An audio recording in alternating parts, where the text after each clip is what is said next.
声玄黄天尊。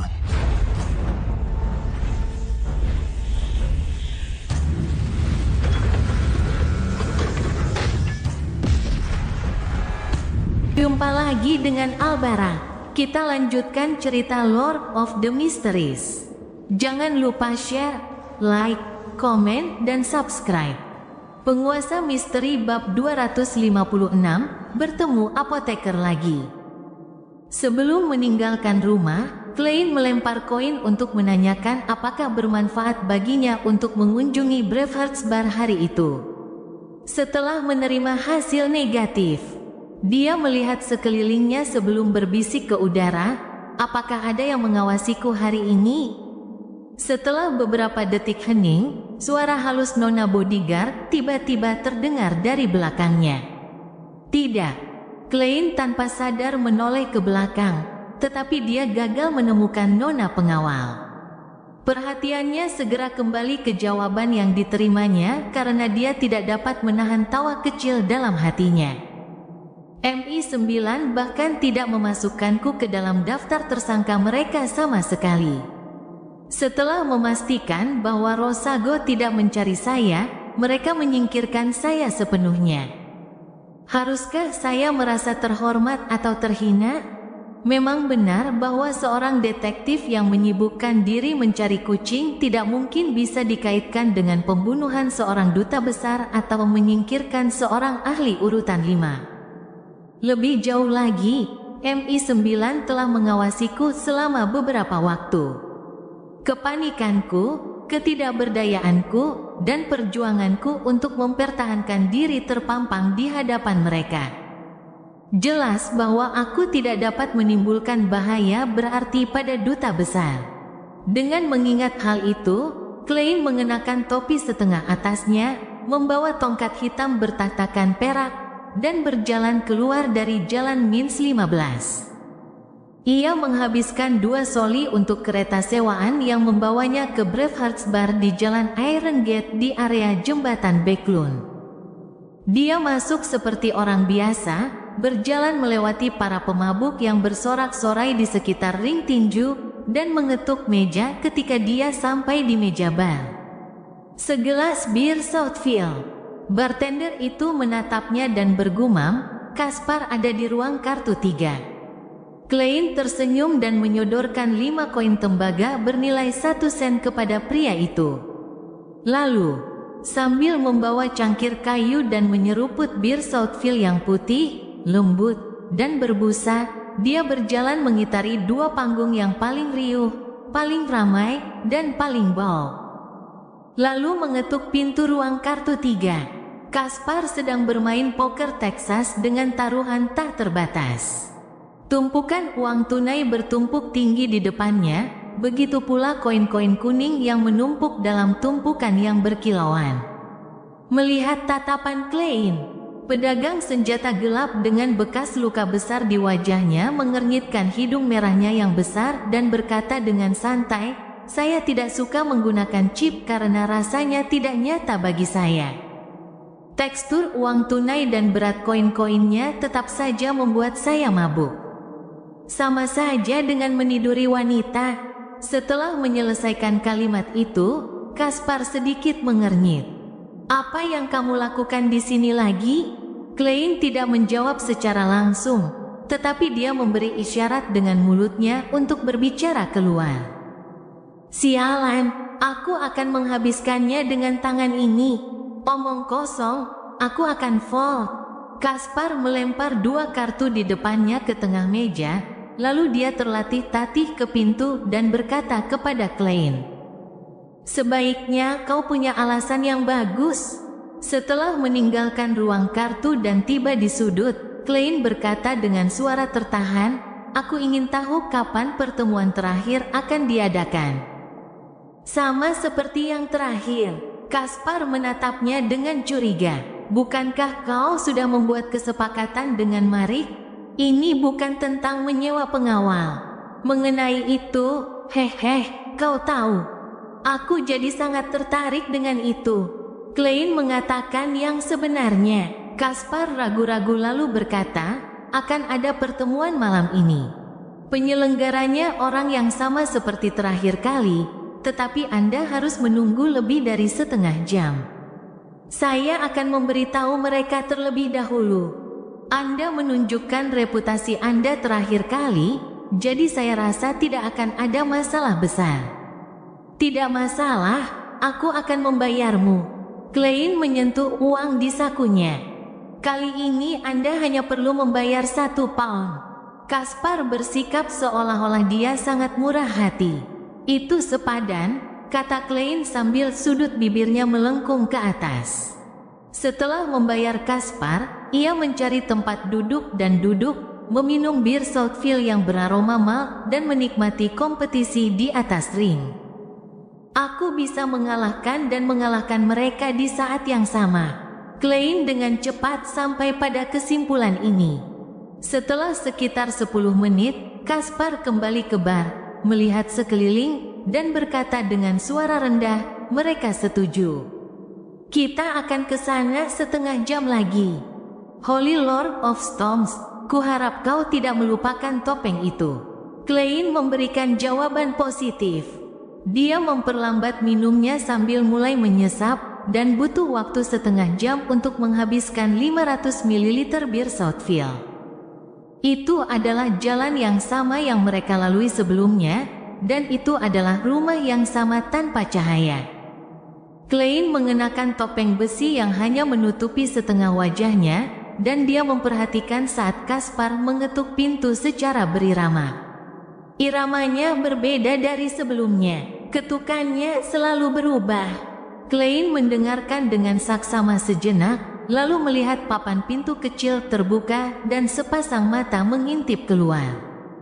Setelah proses yang tidak dapat dibedakan seperti sebelumnya, ia mengenakan jubah berkerudung dan menyembunyikan seluruh wajahnya dalam bayangan. Ruang tamunya masih sama, dengan lilin yang menyala-nyala dalam cahaya redup. Klein secara acak menemukan tempat duduk dan duduk dengan tenang.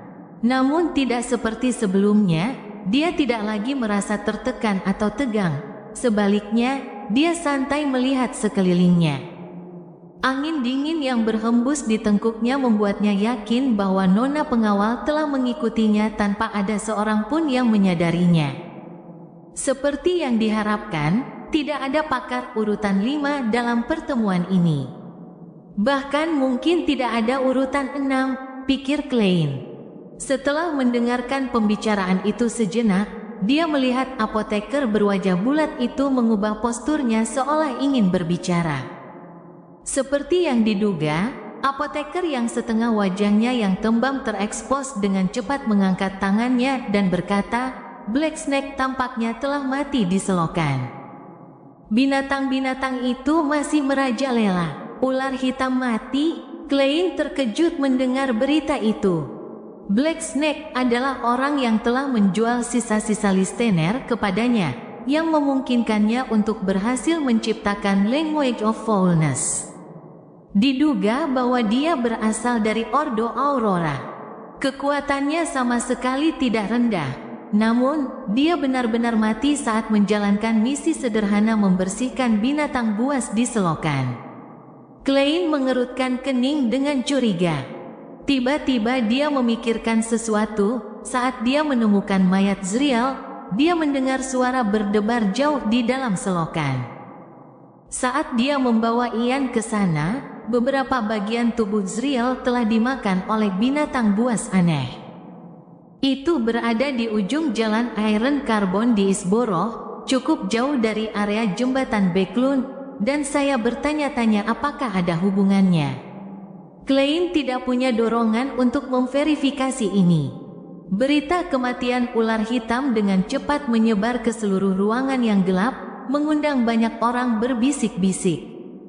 Rasa takut menyebar ke seluruh tubuh mereka, seolah-olah mereka telah mengalaminya sendiri.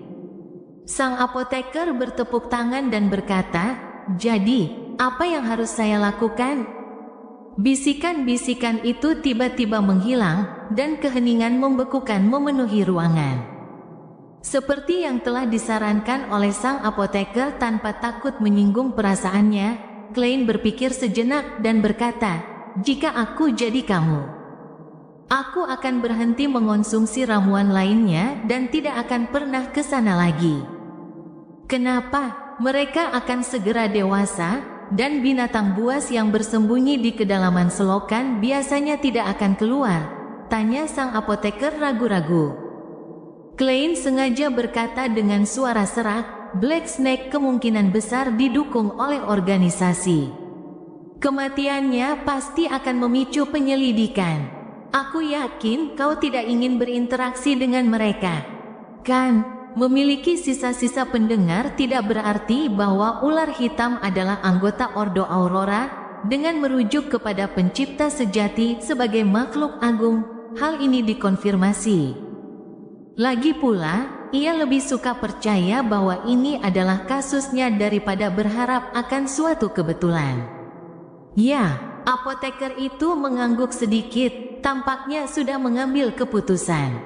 Klein menambahkan, jika saya jadi Anda, saya bahkan akan melaporkan masalah ini ke polisi secara anonim. Apa? Seru banyak anggota yang hadir. Klein menjelaskan tanpa mengubah nada bicaranya, karena binatang buas di selokan dapat membunuh Black Snake, itu berarti mereka sangat berbahaya. Dan karena semua orang tinggal di Backlund, jika itu benar-benar menyebabkan bencana besar, sulit untuk menjamin bahwa kita tidak akan terlibat. Itulah sebabnya pilihan terbaik adalah menarik perhatian polisi dan membiarkan pejabat menangani masalah ini. Kita bisa menikmati hasil yang baik tanpa risiko apapun. Bukankah itu menyenangkan? Tepat saat dia menyelesaikan kalimatnya, pria tua itu, mata kebijaksanaan, bertepuk tangan. Ide yang bagus sekali. Kami takut pada Beyonders resmi, tetapi kami juga bisa memanfaatkan mereka. Kami tidak harus menangani semuanya sendiri. Itu karena aku adalah seorang Beyonder resmi, jadi jalan pikiranku pasti berbeda dari orang-orang biadab sepertimu. Klein tersenyum sambil mengejek. Setelah berbicara, ia kembali menjadi pengamat, mendengarkan orang-orang menjajakan atau meminta barang. Saat ia mengamati transaksi yang berhasil atau gagal, ia tidak menemukan sesuatu yang menarik. Dia untuk sementara tidak mengumumkan bahan-bahan Beyonder yang dia butuhkan, berencana untuk mengamati lingkaran Beyonder beberapa kali lagi. Detik berganti menit dan akhirnya, Eye of Wisdom mengatur agar orang-orang pergi setiap 3 menit. Klein adalah orang pertama yang pergi sebelumnya, jadi dia tidak tahu apa yang terjadi selanjutnya. Sekarang, dia menyadari bahwa setidaknya ada 5 pintu keluar. Para pelayan mata kebijaksanaan akan menuntun orang yang berbeda ke lorong yang berbeda, mencoba yang terbaik untuk memberi jarak dan mengulur waktu. Setelah lebih dari setengah jam, hanya tersisa 3 orang yang berkumpul. Selain Eye of Wisdom, 2 lainnya adalah Klein dan yang diduga apotekari. Eye of Wisdom menatap Klein dan tertawa dengan suara tuanya. Sepertinya kamu cukup beruntung. Dia mengenali saya sebagai orang yang membeli barang yang tidak menyenangkan itu dari Black Snake. Klein tersenyum. Ya, taruhan saya berhasil. Mendengar percakapan mereka, sang apoteker membelalakkan matanya saat memeriksa Klein. Setelah waktu yang lama, akhirnya dia berkata, apakah kamu punya jimat mistis lain yang memengaruhi keberuntungan? Aku sudah menganggapmu sebagai orang mati. Anda begitu terus terang. Klein menjawab dengan bijaksana, mungkin saya sendiri cukup beruntung. Sebenarnya dia menginginkan barang seperti itu. Mata kebijaksanaan mendesah dan berkata, anak muda, jangan selalu mengandalkan keberuntunganmu, terutama dalam hal-hal seperti ini. Bahkan jika kamu telah menang berkali-kali di masa lalu, satu kekalahan saja akan membuatmu binasa selamanya.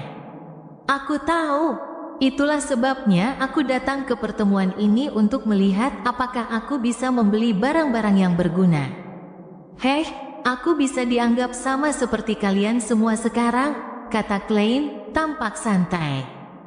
Sama, sang apoteker mendesah berlebihan. Seharusnya aku mendengarkan guruku, guru. Dia tampaknya dicurigai sebagai apoteker.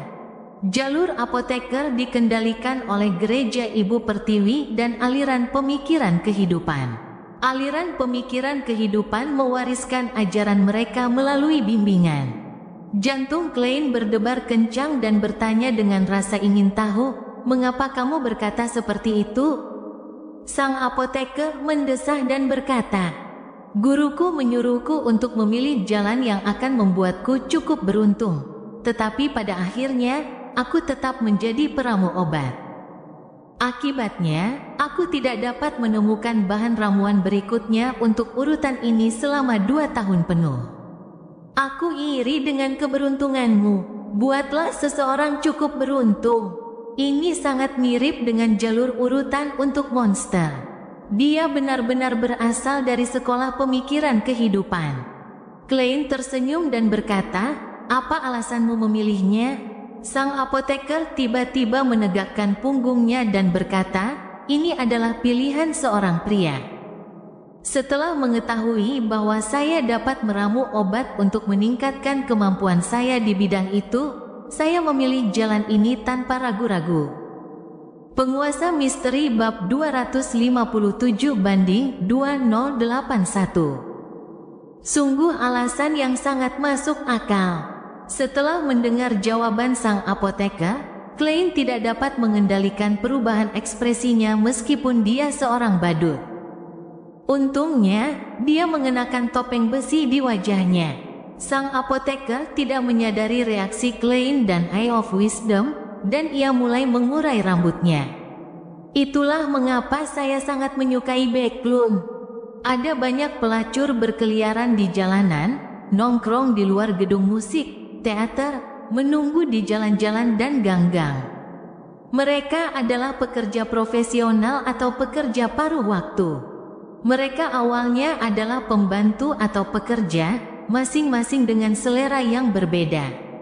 Konon di beberapa tempat di Westboro, wanita bangsawan yang bangkrut mungkin sesekali muncul.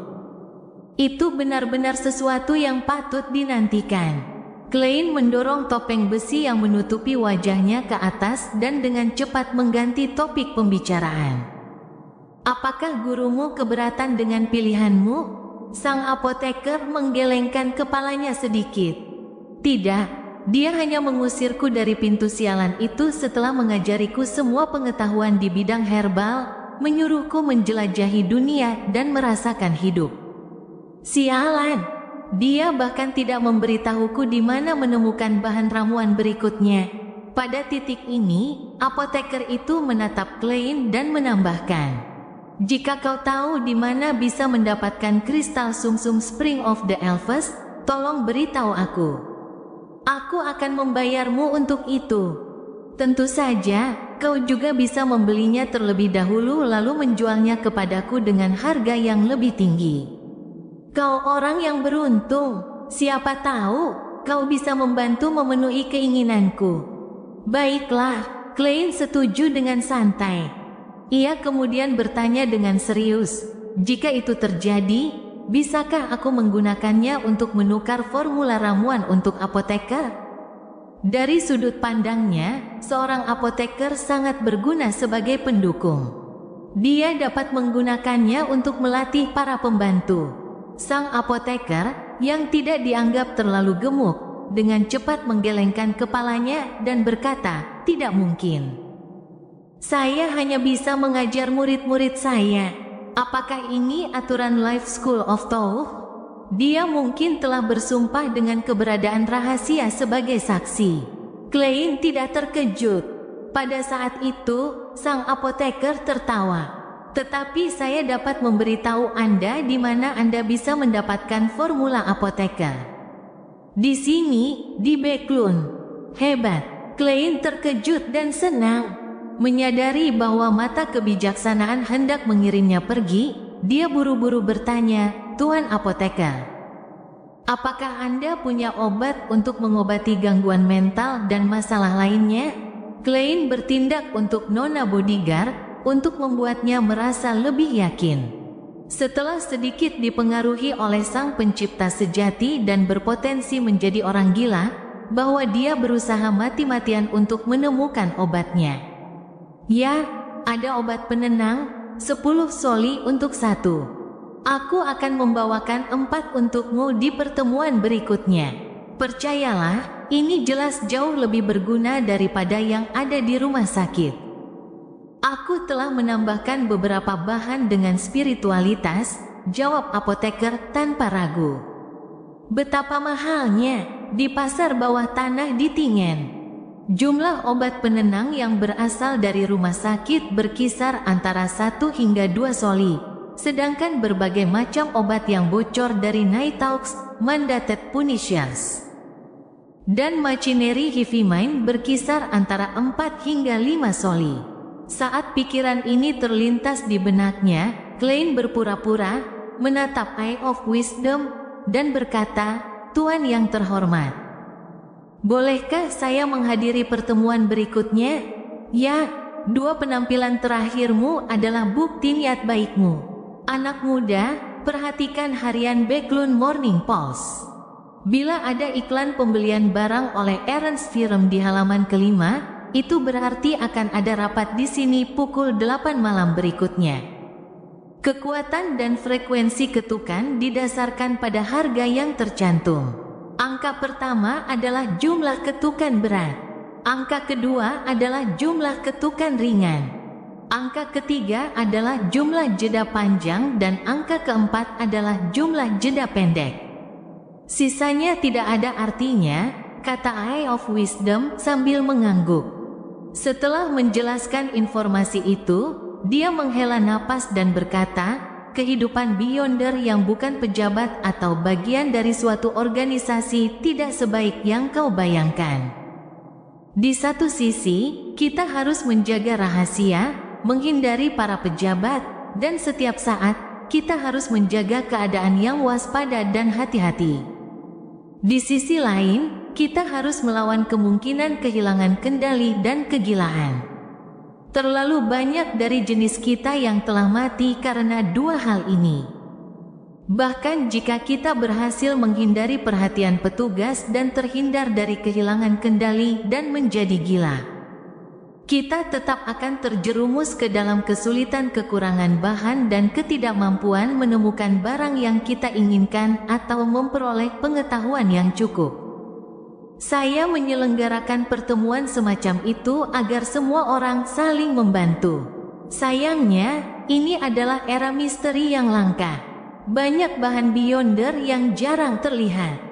Ya, tapi aku punya Tuan Hangman yang mengetahui koordinat beberapa pulau primitif, dan The Sun dari City of Silver yang terus-menerus bertarung melawan berbagai monster di kedalaman kegelapan. Aku bisa mengandalkan mereka untuk mendapatkan beberapa bahan Beyonder." Klein dengan sopan berdiri dengan punggung membungkuk saat dia membungkuk kepada Eye of Wisdom. "Karaktermu mengagumkan." Setelah duduk lagi, Klein tiba-tiba teringat sesuatu dan bertanya setelah mempertimbangkannya, "Tuan-tuan, apakah kalian punya benda mistis? Jenis yang dijual Black Snake kepadaku, tetapi tidak memiliki efek negatif yang terlalu serius. Aku ingin memiliki semacam kemampuan untuk melindungi diriku sendiri." Rencananya adalah menemukan sesuatu yang menarik minatnya, menentukan harga, dan kemudian menentukan target berdasarkan hal tersebut. Namun, aku tidak punya uang sekarang, tetapi itu tidak berarti aku tidak akan punya uang di masa depan. Tidak bisakah aku menanyakan harganya tanpa uang? Klein menambahkan dalam hatinya. Apoteker itu mengulurkan tangannya, menunjukkan bahwa dia tidak punya, dan bahkan jika dia punya, dia tidak akan menjualnya. Eye of Wisdom terkekeh dan berkata, "Aku punya beberapa, tapi aku tidak tahu apa yang ingin kamu beli. Berikan perkiraan harganya." "Beberapa." Dia kemungkinan besar adalah Beyonder jalur Savan yang bergantung pada benda-benda eksternal. Klein tidak menyembunyikan rasa irinya saat dia berkata, sesuatu yang lebih kuat dariku. Bukan sesuatu yang meningkatkan kemampuan bertarungku. Akan lebih baik jika memiliki beberapa kekuatan mistis. Dia tidak membeberkan rinciannya demi menjaga citranya sebagai pendatang baru. Eye of Wisdom tersenyum dan berkata, saya punya item yang sesuai dengan kebutuhan Anda.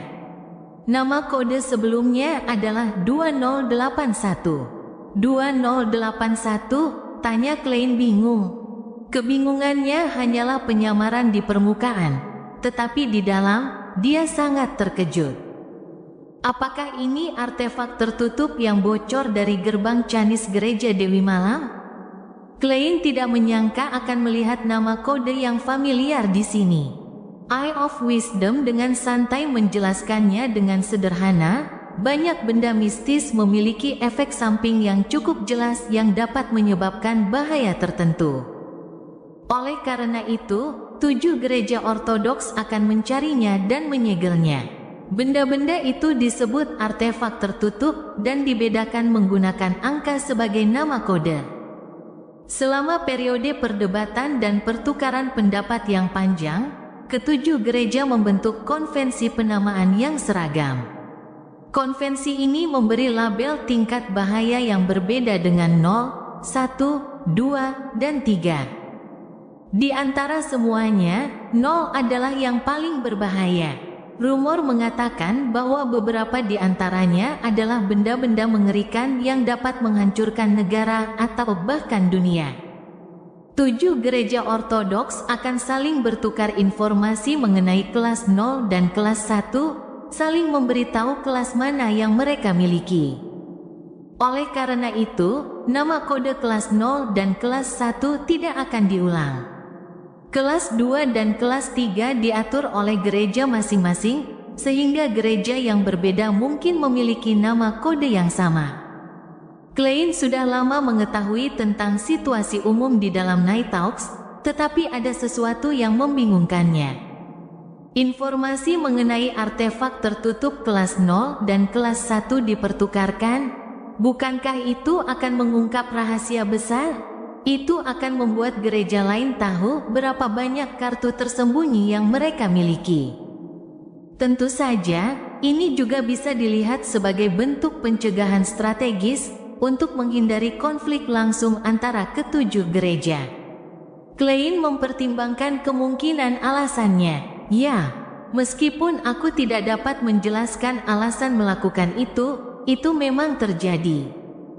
Legenda mengatakan bahwa selama akhir zaman keempat atau awal zaman kelima, 7 gereja mencapai kesepakatan, kata Eye of Wisdom dengan langkah yang tidak tergesa-gesa. 2081 milikku diperoleh dari gereja Dewa Pengetahuan dan Kebijaksanaan. Itu memungkinkanmu untuk mengerti dan memahami banyak hal. Bahkan kekuatan Beyonder musuh dapat diidentifikasi dengan cepat, yang memungkinkanku mengetahui kekuatan dan kelemahan mereka. Aku juga akan memiliki kesempatan untuk dapat meniru mereka. Semakin kuat lawan, semakin tinggi kemungkinan gagal.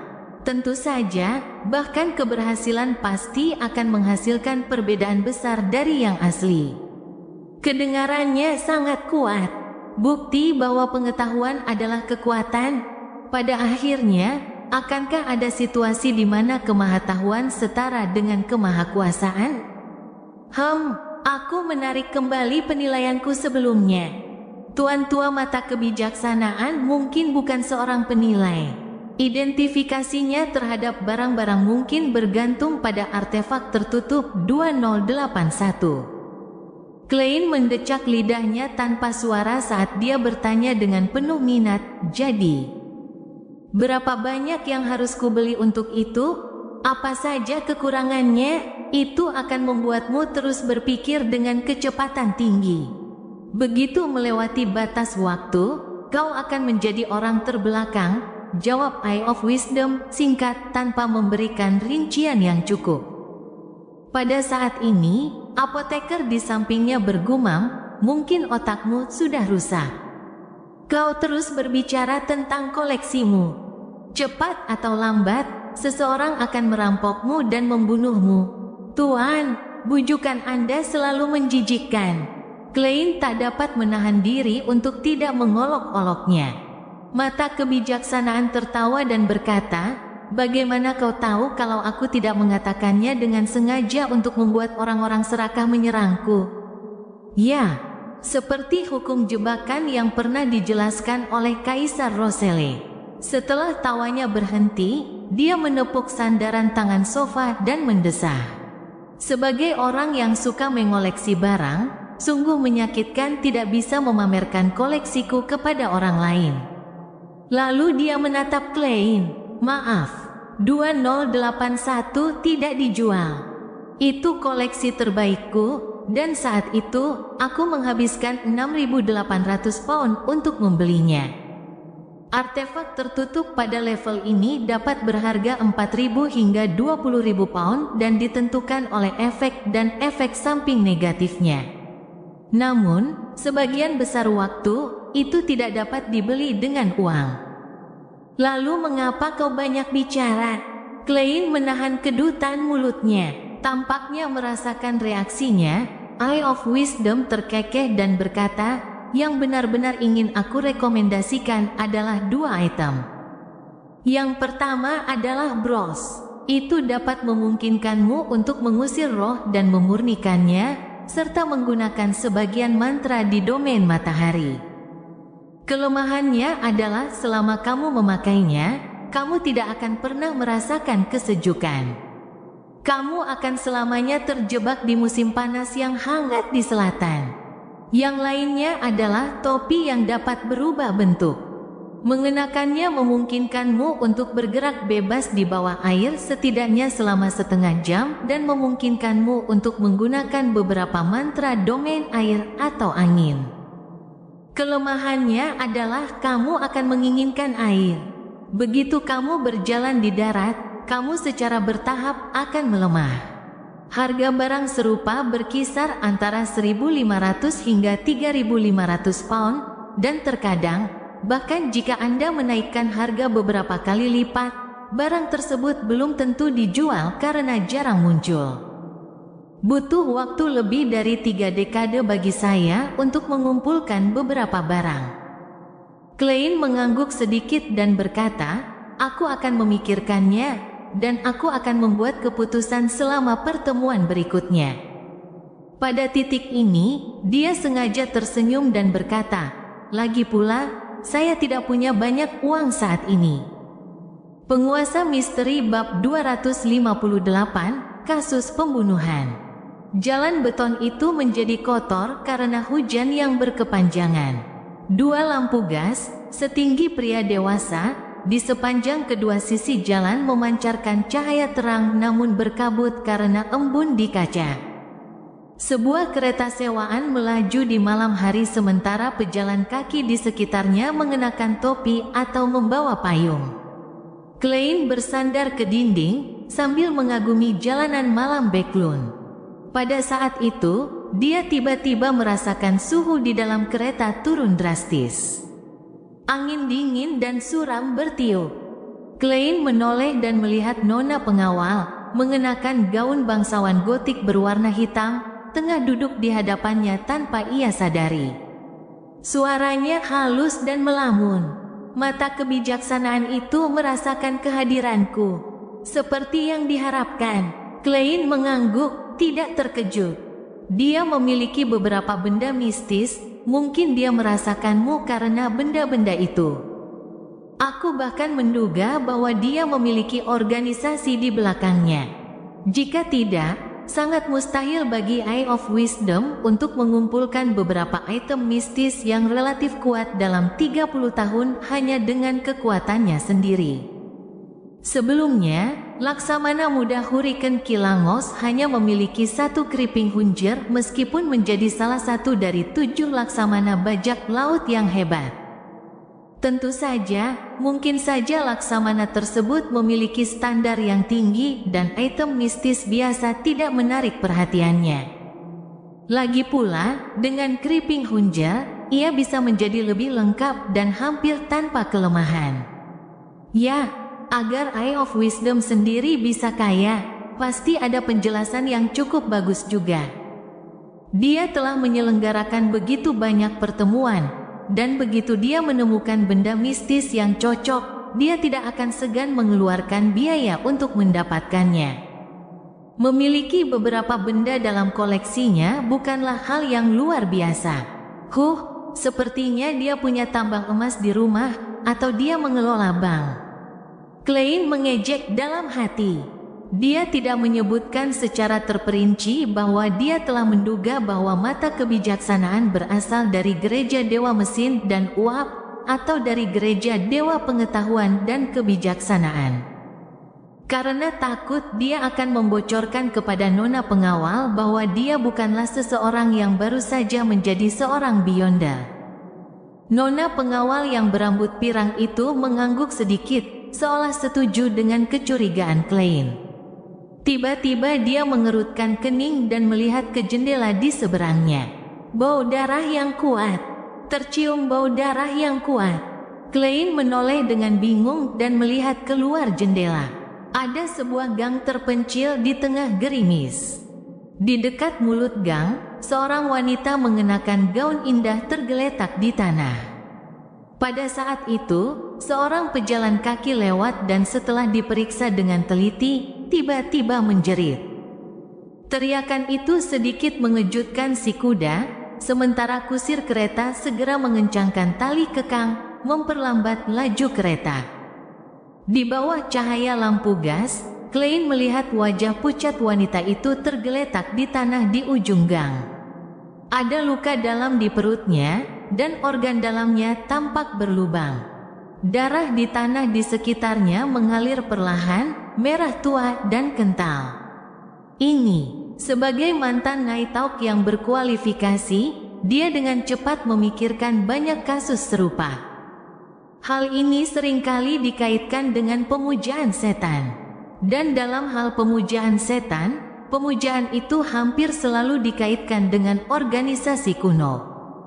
Sekte Blood Sanctify adalah yang pertama kali muncul di zaman keempat. Menurut catatan, ini adalah aliansi longgar yang terbentuk karena penyembahan setan. Aliansi ini terdiri dari beberapa klan setan, seperti klan Noise, Andariel, dan Beria. Mereka tidak tunduk satu sama lain. Dalam upaya mereka untuk menyebarkan iman kepada setan, mereka melakukan banyak pembunuhan. Di Tingen, akuntan Night Hawks, Mrs. Oriana, adalah salah satu korban yang untungnya diselamatkan. Tentu saja, tidak semua kasus serupa dilakukan oleh mereka. Banyak orang yang menganggap tindakan seperti itu sangat keren dan mulai meniru mereka. Sepertinya itu dilakukan oleh Blood Sanctify Sect, bisik Nona Bodyguard saat sosoknya dengan cepat berubah menjadi tembus pandang sebelum menghilang. Dia tidak peduli apakah Klein memahaminya atau memahami situasinya. Saat itu, kereta itu sudah melewati tempat kejadian perkara. Klein juga menyadari bahwa polisi patroli telah tiba. Jadi dia mengurungkan niatnya untuk turun dari kereta dan mengamati, dan sebaliknya, memilih untuk bertindak sebagai warga biasa yang sedang lewat. Ya, warga negara Tuan Moriarty. Sekte Blood Sanctify memiliki jalur kriminal, yang juga dikenal sebagai jalur iblis. Dikatakan bahwa setelah urutan 7, Beyonder yang bersangkutan akan berangsur-angsur berubah menjadi iblis. Namun, mereka hanya akan memperlihatkan tanda-tanda itu dalam keadaan tertentu. Urutan 9 para penjahat memiliki tubuh yang kuat, naluri yang tajam, dan berbagai kemampuan kriminal, tetapi hati nurani mereka belum hilang. Urutan 8, yang dikenal dengan nama kuno berdarah dingin, memiliki nama modern malaikat tanpa sayap. Artinya, sejak saat itu, mereka kehilangan hati nurani dan menikmati hasrat jahat dengan tubuh yang tampak semakin tidak manusiawi. Mereka juga akan memperoleh sebagian kekuatan magis iblis. Urutan 7 pembunuh berantai menguasai banyak pengetahuan dan ritual mengenai pemujaan iblis. Mereka suka menyenangkan iblis dengan pembunuhan berantai khusus. Saya tidak tahu urutan setelah itu. Informasi mengenai sekte pengudusan darah dan jalur iblis terlintas di benak Klein. Hujan di luar tampak semakin deras saat hujan di jendela menyatu dan jatuh, dan seluruh dunia menjadi sunyi dan tidak jelas. Apa gunanya berpikir sebanyak itu? Masalah seperti itu pasti akan ditangani oleh pasukan Beyonder. Mungkin Mandated Punishers atau Night Hawks. Aku tidak perlu khawatir. Klein menggelengkan kepalanya sambil tertawa sambil bergumam dalam benaknya. Saat ia kembali ke jalan Mins 15, ia sudah lupa tentang kasus pembunuhan itu. Ia pergi ke rumah sebelah dan mengetuk pintu depan rumah keluarga Sema, meminta Nyonya Stelin untuk memberitahu Mary bahwa ia bisa datang untuk mengambil barang bukti besok sore. Setelah itu, ia mandi dan membaca koran, mempelajari situasi terkini dan berita di Backlund. Pada Sabtu pagi keesokan harinya, Klein menikmati sarapannya dengan perlahan dan keluar untuk mengambil foto-foto yang baru saja dicetak. Ia memilih foto yang memperlihatkan wajah Dorago Gale dan Erika Taylor dengan lebih baik, foto yang paling menonjolkan gairah mereka. Setelah menyimpan foto-foto itu, dia pergi ke kantor polisi Rice sebelum Nyonya Mary tiba dan berhasil mendapatkan kembali uang jaminan senilai 10 pound. Dalam prosesnya, dia juga melihat sersan vaksin yang asli dan merasa sedikit tidak nyaman. Setelah menarik sisa uang tunai sebesar 500 pound dari rekeningnya, Klein akhirnya menyelesaikan semuanya setelah menjalani pagi yang sibuk. Sebelum menyiapkan makan siang, ia menyerahkan sisa 600 pound kepada nona pengawal sekaligus, menyisakan 146 pound 8 soli, dan 5 pence untuknya. Itu semua adalah dana likuidnya. Selain Nona Justice, aku tidak punya hutang lain. Klein memasak sendiri steak T-bone dan menaburinya dengan saus lada hitam. Tepat saat dia tengah asyik menikmati kelezatan steak medium well dengan suasana hati yang gembira, bel pintu tiba-tiba berbunyi dan bergema di seluruh rumahnya. Nyonya Mary, bukankah ini terlalu pagi? Klein yang kebingungan, meletakkan garpu dan pisaunya, lalu berjalan menuju pintu. Dia terdiam selama 2 detik saat gambaran pengunjung di luar pintu muncul dalam pikirannya. Dia adalah seorang pria kuno dengan mantel abu-abu muda, topi sutra, dan memegang tongkat hitam dan emas. Dia memiliki mata biru tajam, dan pelipisnya berbintik-bintik putih. Kerutannya terukir dalam di wajahnya, menyebabkan otot-otot wajahnya tampak kendul. Bolehkah saya tahu siapa yang Anda cari? Tanya Klein setelah membuka pintu. Pria tua itu berkata dengan aksen Midshire yang kental, apakah Anda Sherlock? Detektif Moriarty, apakah ada sesuatu yang ingin Anda percayakan kepada saya? Klein mengangguk dan berjalan menuju ruang tamu. Dia ragu-ragu selama 2 detik, lalu bertanya, Anda mau kopi atau teh? Tolong ambilkan secangkir air hangat. Pria tua itu melepas topinya dan duduk. Baiklah, ini sangat sederhana. Mungkin aku harus mempertimbangkan untuk memanggil asisten untuk menyajikan teh dan membersihkan tempat ini. Saat pikiran Klein mengembara, dia berbalik ke dapur dan membilas gelas. Setelah meletakkan air panas di depan pria tua itu, dia berjalan ke sofa dan duduk dengan tangan terlipat. Bagaimana aku harus menyapamu? Millet Carter, jawab pria tua itu sederhana. Tuan Carter, apa yang ingin Anda percayakan kepada saya? Klein bertanya langsung tanpa repot-repot bertukar basa-basi. Selagi dia berbicara, dia diam-diam mengaktifkan penglihatan rohnya untuk mengamati Carter. Pria tua ini dalam kondisi kesehatan yang cukup baik. Ada beberapa masalah dengan warna sendi kaki kirinya, mungkin radang sendi. Emosinya sebagian besar membiru karena pikiran yang tenang, dengan sedikit kecemasan. Hanya dengan pandangan sekilas, Klein telah sampai pada kesimpulan umum.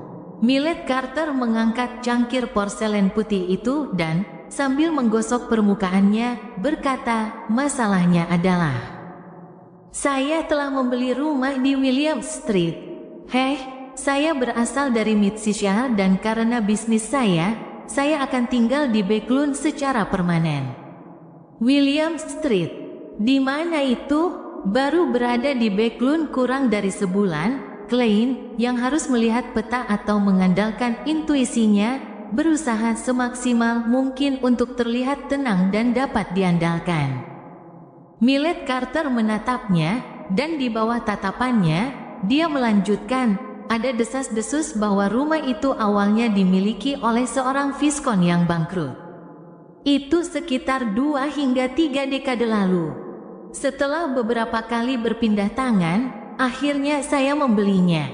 Saya berencana melakukan beberapa renovasi yang sesuai dengan gaya modern, tetapi saya menemukan pintu rahasia tersembunyi di ruang bawah tanah yang mengarah ke bangunan bawah tanah yang sangat besar.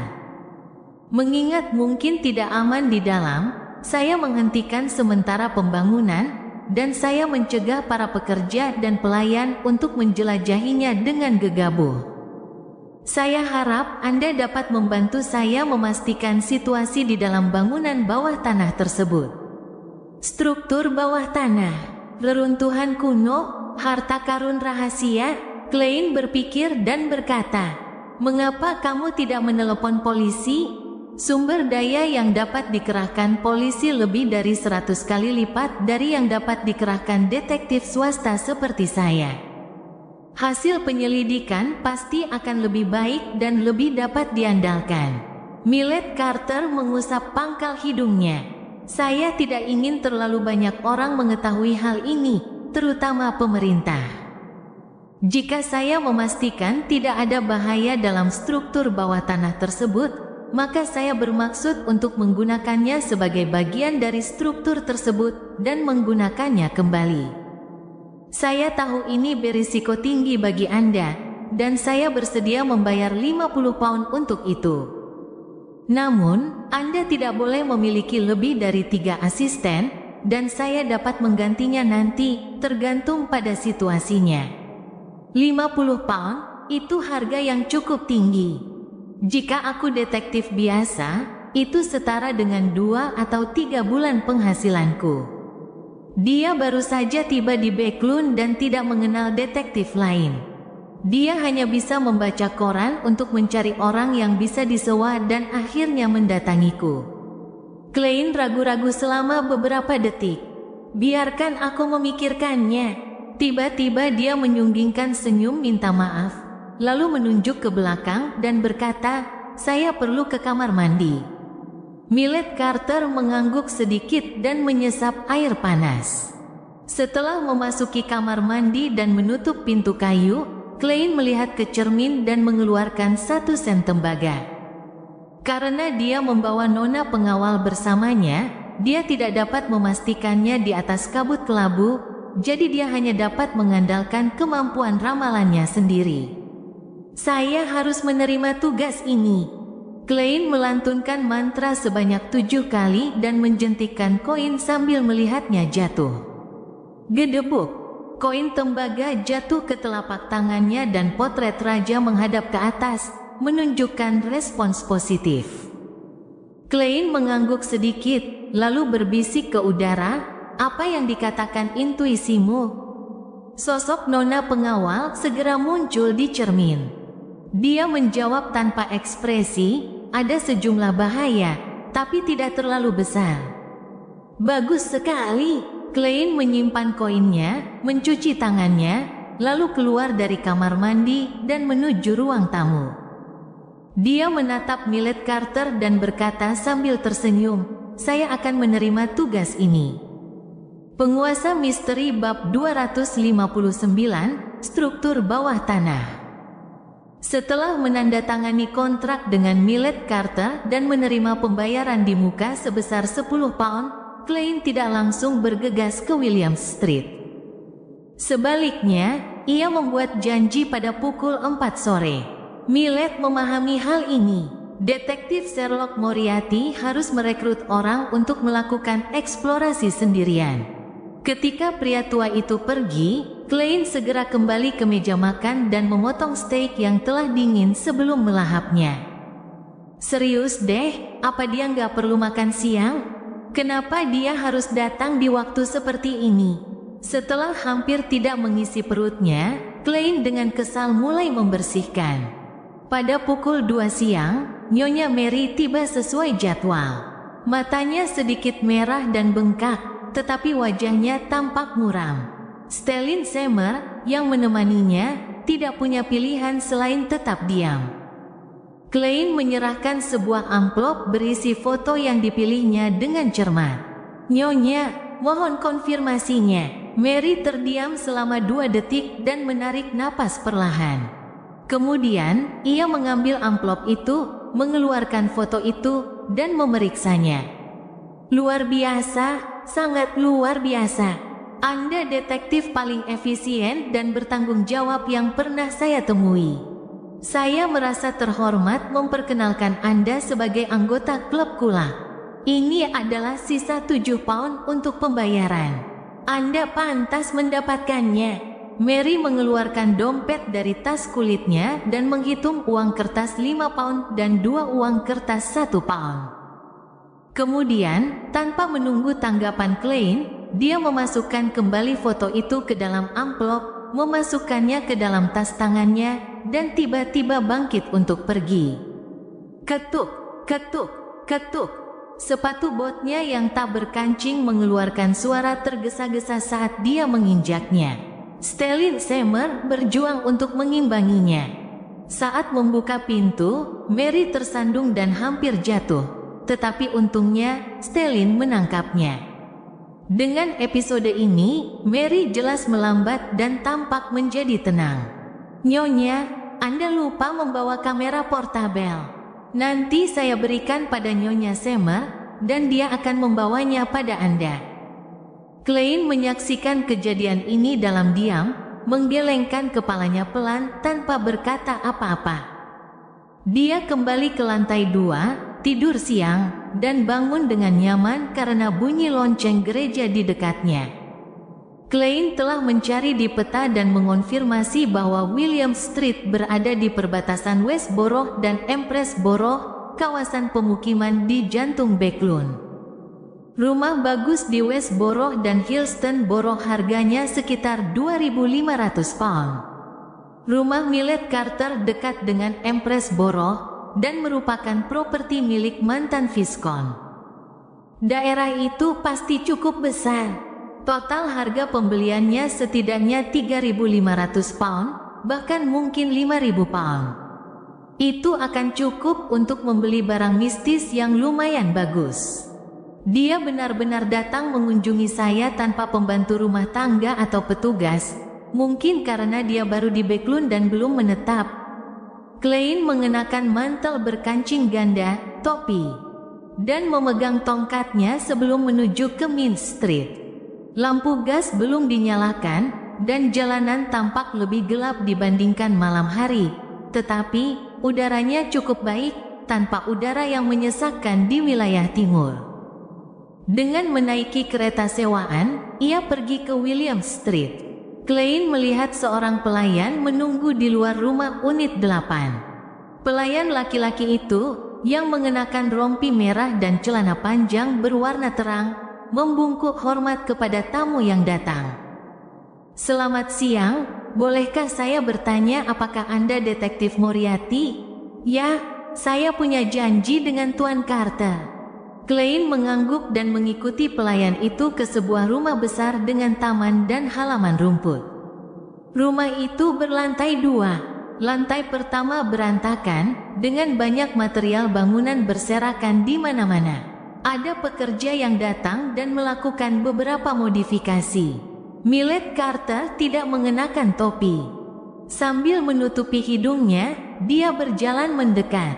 Saya sangat menyesalkan kekacauan dan kotoran di sini, tetapi saya berharap semuanya akan baik-baik saja sebelum keluarga saya tiba di Backlund. Saya hanya bisa mendesak mereka untuk terus bekerja tanpa henti. Setelah berkata demikian, dia menatap pelayan itu dan memberi perintah, terus awasi mereka. Tidak heran dia tidak membawa pembantu. Bahkan pembantunya telah menjadi pengawas. Klein tersenyum dan berkata, "Saya kenal banyak dokter. Mereka mengatakan kepada saya bahwa rumah-rumah yang baru direnovasi tidak cocok untuk ditempati segera. Kita harus menunggu setidaknya 3 bulan untuk mendapatkan ventilasi yang cukup baik. Jika tidak, orang tua dan anak-anak yang tidak cukup kuat akan mudah jatuh sakit." "Benarkah?" Millet menuntun Klein ke ruang bawah tanah dan bertanya dengan ragu. "Saya tidak pernah memverifikasinya, tetapi saya memilih untuk percaya pada otoritas." Konon, ini berasal dari kata-kata yang disampaikan oleh Kaisar Roselle. Klein dengan santai mengarang alasan. Millet mengangguk, lalu menoleh ke arah pintu. Ia tak dapat menahan diri untuk mengerutkan kening sebelum bertanya, "Tuan detektif, Anda tidak membawa asisten?" "Mungkin ada sedikit bahaya dalam struktur itu." "Aku punya asisten, hanya saja kamu tidak bisa melihatnya." Klein mengejek sambil berkata dengan serius, "Ini kunjungan pertamaku, jadi aku akan melangkah maju dengan sangat hati-hati. Jika ada masalah, aku akan segera mundur. Saya berpengalaman dalam bidang ini, jadi saya tidak akan menempatkan diri saya dalam situasi yang berbahaya. Jika saya dipasangkan dengan asisten yang tidak berpengalaman, hal itu dapat dengan mudah memengaruhi tindakan saya yang cekatan dan tegas."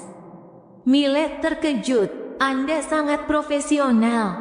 "Gertakan profesional," Klein menambahkan dalam diam. Tanpa ragu-ragu lagi, Millet menuntun detektif Moriarty melewati ruang tamu yang berantakan dan menuruni tangga menuju ruang bawah tanah yang cukup luas. Tidak ada pipa gas di sini, tetapi 4 tempat lilin logam dipasang di dinding, lampu kuningnya berkedip-kedip. Menginjak trotoar batu di tanah, Klein tak dapat menahan diri untuk tidak mendesah dalam refleksinya. Seperti yang diharapkan dari properti bangsawan. Bahkan ruang bawah tanahnya telah dihias dengan indah. Selain itu, luasnya hampir sama dengan ruang tamu rumahku saat ini. Pada saat ini, Millet menunjuk ke depan dan berkata, "Ada pintu rahasia di sana." Pintu itu ditemukan oleh para pekerja saat mereka sedang merenovasi. Klein memfokuskan pandangannya. Dengan cahaya lilin yang tidak terlalu terang, dia melihat pintu batu berwarna abu-abu di sudut. Seharusnya pintu itu merupakan bagian dari dinding, tetapi sekarang pintu itu terekspos. "Aku serahkan sisanya padamu. Jaga dirimu baik-baik." Pria tua itu, Millet, memberi Klein sebuah lentera yang menyala dan memperingatkannya. "Apakah tempat ini sudah diberi ventilasi sebelumnya?" Klein bertanya dengan hati-hati. Millet menggelengkan kepalanya tanpa jelas. "Di dalam tidak terlalu pengap, tapi saya tidak membiarkan para pekerja pergi terlalu jauh." "Baiklah." Klein memeriksa barang-barangnya, mengenakan sarung tangan hitam, dan, di bawah tatapan Millet, dengan santai membawa lentera dan mendekati pintu batu. Dia mendorongnya terbuka dengan tongkatnya. Di tengah suara derit berat itu, melalui cahaya di luar, dia melihat lorong berwarna gelap yang dilapisi batu. Ada beberapa pintu kayu di kedua sisi lorong dan di ujungnya. Pintu-pintu itu sudah mulai lapuk, tetapi masih bisa digunakan. Tidak terlalu kuno, namun, gaya pintu yang mencolok dan kedalaman serta ketebalan lempengan batu tidak cocok. Apakah keluarga Viscount pernah mengubahnya sebelumnya? Klein diam-diam mengaktifkan spirit vision-nya, mencengkeram tongkatnya, dan melangkah maju, selangkah demi selangkah, dengan lentera di tangan. Cahaya itu mengusir kegelapan, dan ketika ia melewati kamar-kamar di kedua sisi, ia dapat melihat pemandangan yang agak kosong melalui pintu yang terbuka yang kemungkinan besar terbuka karena eksplorasi oleh para pekerja yang disewa Millet. Ada juga bangku panjang dan meja yang memiliki gaya estetika yang sama dengan pintu. Tidak ada tanda-tanda roh yang berkedip. Klein melakukan pemeriksaan singkat. Tanpa henti, ia terus maju hingga tiba di ujung aula tempat pintu batu hitam berlipat ganda berada. Sambil mengulurkan tangan kanannya yang bersarung tangan, dia setengah menjepit tongkatnya dan perlahan mendorong pintu. Suara gesekan yang menggelegar mulai bergema di udara saat pintu batu itu perlahan terbuka. Cahaya spiritual tiba-tiba muncul di mata Klein, memantulkan aura yang saling terkait dengan warna yang berbeda. Jantungnya menegang saat dia mendorong pintu terbuka, sebelum mundur beberapa langkah. Retakan di pintu batu itu melebar dengan cepat, dan makhluk hitam berlendir jatuh dari atas. Itu adalah ular dengan kepala segitiga dan pola bunga merah di kepalanya. Ia menegakkan tubuh bagian atasnya, menjulurkan lidahnya, dan menatap Klein dengan mata coklat dingin. Satu demi satu ular berjatuhan dari atas pintu saat mereka menumpuk di pintu masuk. Klein melihat aula besar di luar mereka. Di tengah aula, ular-ular yang tak terhitung jumlahnya dengan berbagai warna merayap bersama, membentuk sarang ular yang sangat besar selebar sekitar 10 meter. Perasaan berlendir dan menjijikkan menyerang indranya. Klein merasa kulit kepalanya mati rasa karena ia tidak dapat menahan diri untuk mundur 2 langkah. Ia bahkan ingin mengalihkan pandangan tanpa berani menatap lurus ke depan. Meskipun dia seorang pria, dia tetap takut pada ular. Ular adalah hewan yang paling dia takuti. Hal ini bermula dari trauma psikologis di masa lalu. Saat ia masih kecil, meski sudah melewati waktu tidurnya, ia suka membuka pintu kamarnya secara diam-diam dan menonton film bersama orang tuanya melalui celah pintu. Sayangnya, orang tuanya pernah menonton film bencana ular. Salah satu adegannya adalah pembongkaran sebuah gedung. Hasilnya adalah ditemukannya sarang ular yang besar, dan gejolak yang padat itu masih terpatri kuat di benaknya. Bisakah mantra tidur memengaruhi begitu banyak ular? Klein menelan ludah dan berkata ke udara, "Apakah kamu punya solusi?" Nona pengawal dengan gaun gotik hitamnya segera muncul di sampingnya. Mulutnya tertutup rapat. Dia tidak mengatakan apapun. Klein menatapnya dan dia pun balas menatap Klein, tetapi tak seorang pun berbicara. Ketika seekor ular perlahan-lahan merayap keluar, Klein akhirnya terbatuk dan mengulangi, "Apakah kamu punya solusi?" Nona pengawal tidak menjawab. Sebaliknya, dia melayang dan tiba-tiba, angin dingin bertiup di lorong. Suara mendesing, angin menderu kencang saat berhembus ke dalam aula. Suhu turun dengan cepat saat mendekati suhu dunia luar. Suara mendesing. Ular-ular yang berdesakan di tengah aula itu tiba-tiba melata ke segala arah, mencari tempat yang lebih hangat dan lebih cocok untuk bertahan hidup. 2 hingga 3 menit kemudian, lapisan tipis es terbentuk di permukaan aula dan lorong, dan ular yang tak terhitung jumlahnya telah menghilang tanpa jejak. Suara mendesing. Lanjut Klein sambil berceloteh, "Itu sudah cukup." Angin dingin yang bertiup kencang mulai mereda, tetapi hawa dingin itu tidak kunjung reda. Sosok nona pengawal menghilang sekali lagi. Klein mengangkat tangan kanannya yang memegang tongkat, menutup mulut dan hidungnya, lalu bersin.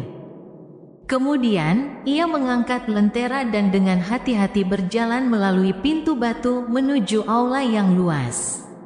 Gaya di sini identik dengan lorong di luar. Ada 8 kolom melingkar dengan warna yang sama yang didirikan di sana. Tiang-tiang logam tergantung di kubah yang tinggi, dan di bagian bawahnya terdapat tempat lilin yang diukir menjadi berbagai makhluk. Lilin yang terbalik. Sebagai mahasiswa jurusan sejarah, seseorang yang hampir tidak bisa disebut elit di bidang ini, Klein membuat penilaian awal berdasarkan susunan unik ini. Struktur zaman keempat. Penguasa misteri bab 260, patung-patung aneh. Semua kalangan sejarah negara-negara benua utara mengakui bahwa zaman keempat diselimuti misteri yang tebal. Mustahil untuk mengatakan apa sebenarnya itu. Catatan sejarah memiliki terlalu banyak bagian yang hilang dan ambiguitas untuk periode sejarah ini. Terlalu sedikit makam, kota kuno, dan literatur yang telah digali untuk membuat konfirmasi yang efektif. Namun, ini tidak berarti tidak ada yang melakukan penelitian terkait. Kelangkaannya menyiratkan bahwa masih ada beberapa peninggalan dan informasi yang tertinggal. Klein yang asli adalah seorang fanatik terhadap sejarah zaman keempat. Ia sering membaca artikel jurnal dan buku, jadi bahkan sekarang, Klein masih mengingat banyak konten. Baik Kekaisaran Solomon, Kekaisaran Tudor, maupun Kekaisaran Trunsus. Semuanya memiliki gaya arsitektur yang serupa, gaya arsitektur yang bertentangan dengan akal sehat. Gaya-gaya tersebut tidak teratur, asimetris, dan menonjol karena seringnya penggunaan warna hitam. Ciri yang paling khas adalah tempat lilin yang tergantung di langit-langit dan tanda pola bunga yang dipotong pada dinding hitam. Itulah sebabnya reaksi pertama Klein adalah bahwa struktur bawah tanah itu milik zaman keempat ketika ia mengangkat lenteranya. Ia telah melihat tiang logam melingkar dengan tempat lilin tertanam di bagian bawah yang membentang turun dari kubah, mengingatkannya pada zaman keempat yang diselimuti misteri. Membuat banyak sejarawan dan arkeolog menyesalkan kurangnya pengetahuan pada periode kuno itu.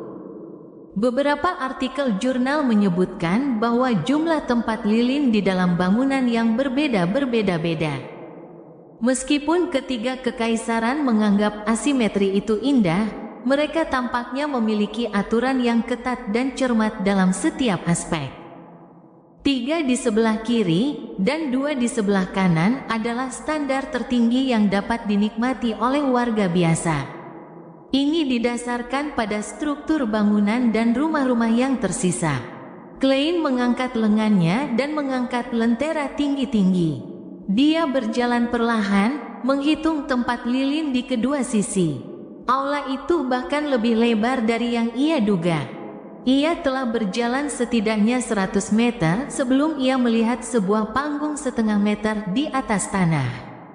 Baru saat itulah ia melihat dinding tebal yang menandai ujung aula itu. 41 kandil terbalik di sebelah kiri dan 40 di sebelah kanan. Ini sedikit berlebihan. Tingkat aristokrasi apa ini? Bangsawan yang berkuasa? Keluarga Antigonus dan Zaratul semuanya adalah bangsawan dari zaman keempat. Mereka juga klan keluarga Beyonder yang kuat dan menakutkan. Keluarga bangsawan lainnya seharusnya hampir sama. Sambil memegang lentera di tangan, Klein terus maju. Dia melihat tangga di sisi platform setengah tinggi dan melihat lecet pada ubin batu hitam. Apakah ini benar-benar peninggalan zaman keempat? Sebuah pikiran melintas di benak Klein. Dengan penglihatannya yang tajam dan cahaya dari lentera, ia menemukan 2 kursi besi hitam di atas panggung yang tingginya setengah meter dari tanah. Kursi-kursi kuno yang besar itu menghadap ke kursi-kursi lain di bawahnya. Ada 2 kursi. 2. Kenapa 2? Berdasarkan tata letaknya. Kursi di sini seharusnya mewakili orang yang memiliki kekuasaan dan wewenang paling besar. Tetapi ada 2 orang. Seorang bangsawan yang kuat dengan kekuatan yang sama, seorang bangsawan ganda, seorang adipati ganda, atau seorang pangeran ganda. Klein perlahan mulai merasa bahwa pengetahuannya tentang sejarah tidaklah memadai. Dia ingat betul bahwa banyak artikel jurnal menyebutkan bahwa 3 kekaisaran, Solomon, Tudor, dan Trunsus, memiliki hierarki yang ketat. Berdasarkan teori ini, seharusnya tidak ada pemimpin yang kedudukannya setara dalam satu faksi. Aneh, gumam Klein, dengan cara yang ditujukan kepada nona pengawal. Apa yang aneh tentang itu? Sebuah suara halus tiba-tiba terdengar dari belakangnya.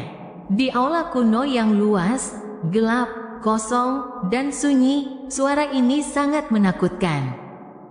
Mulut Klein berkedut saat menjelaskan karakteristik, pengetahuan sejarah, dan hal-hal membingungkan yang telah diamatinya. Akhirnya dia menambahkan, ventilasi di sini sangat bagus. Aku ingin tahu apakah ada pintu masuk lainnya. Nona pengawal, yang sudah hampir menyatu dengan kegelapan, mendengarkan dalam diam saat dia menatap tajam ke arah Klein. Bagaimana kamu tahu begitu banyak? Karena aku adalah seorang mahasiswa jurusan sejarah. Klein mengumpat dalam hati sebelum tersenyum. Jika aku tidak memilih menjadi detektif, mungkin aku akan menjadi sejarawan muda yang tekun. Nona pengawal tidak menanggapi, dia juga tidak menghilang, sebaliknya, dia melayang ke peron terlebih dahulu. Sambil memegang lentera di tangannya, Klein segera mengikutinya, dan menemukan bahwa platform itu sangat besar. Panjangnya sekitar 40 meter dan lebarnya 10 meter. Gaya arsitekturnya megah dan besar. Itu juga salah satu ciri zaman keempat, katanya santai sambil mendekati 2 kursi besar berwarna hitam besi itu dengan hati-hati. Ia lalu mengangkat lenteranya dan memeriksanya dengan hati-hati.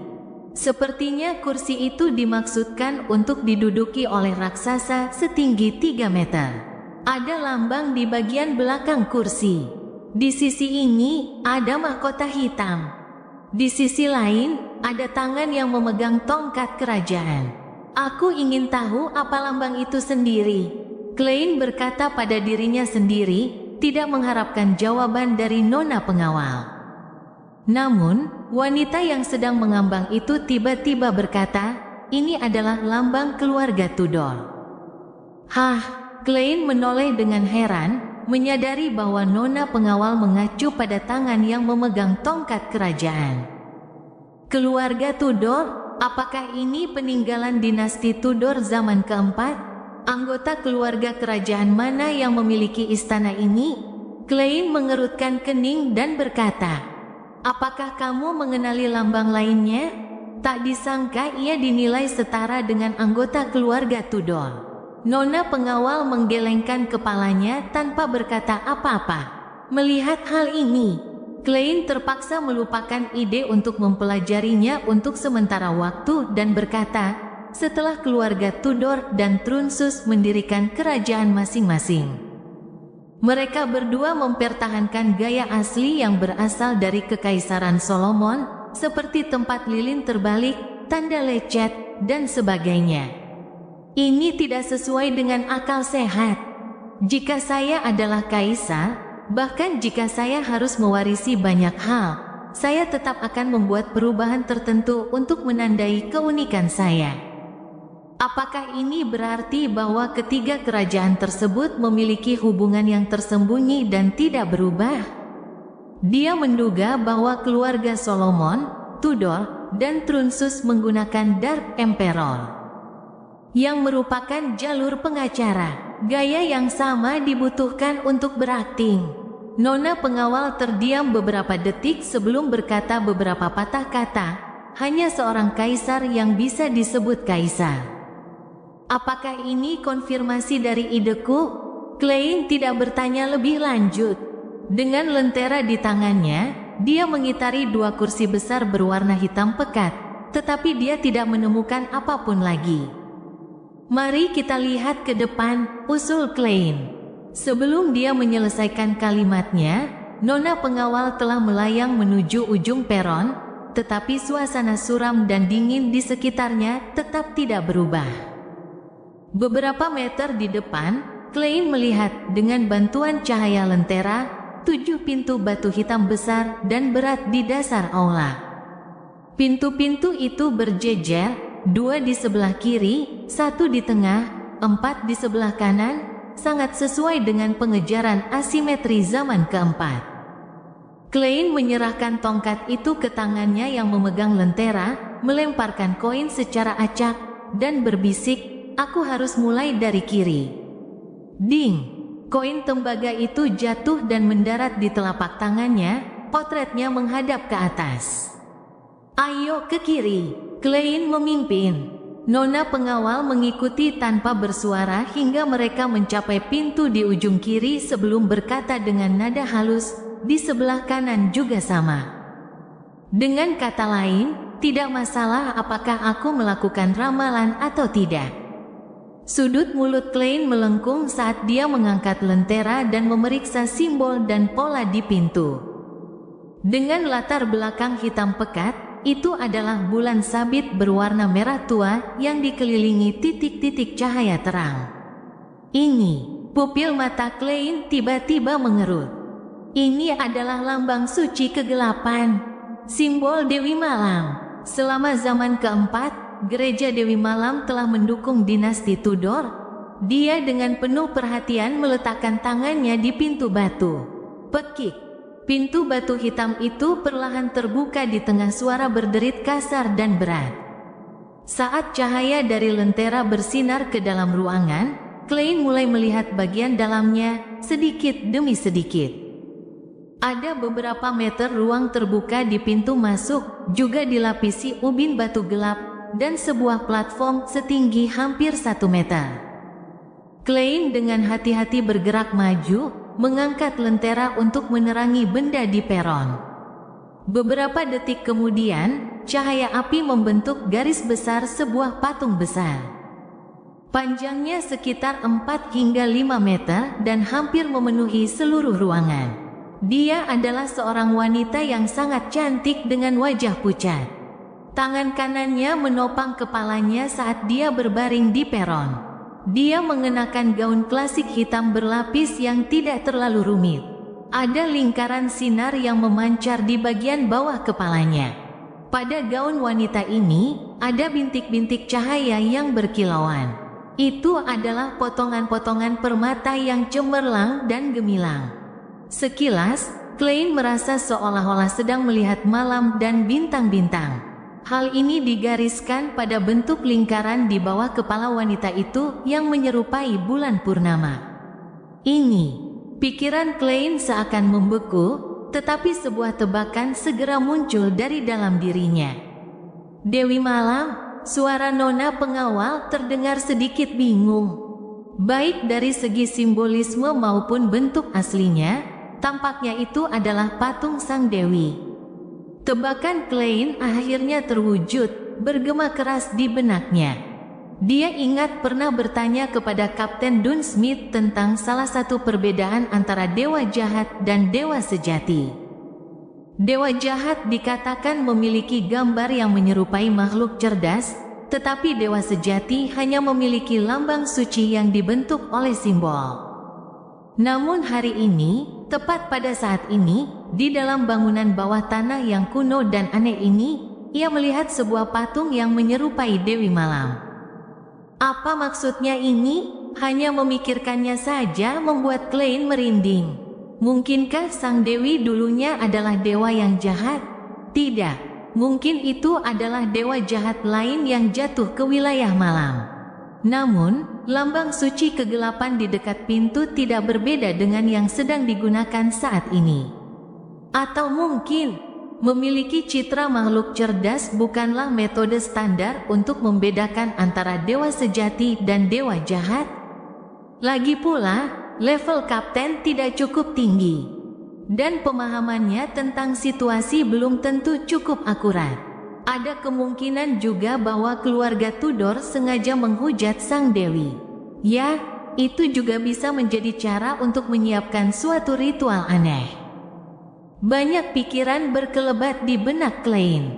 Hal itu membuatnya merasa bingung, gugup, dan tegang.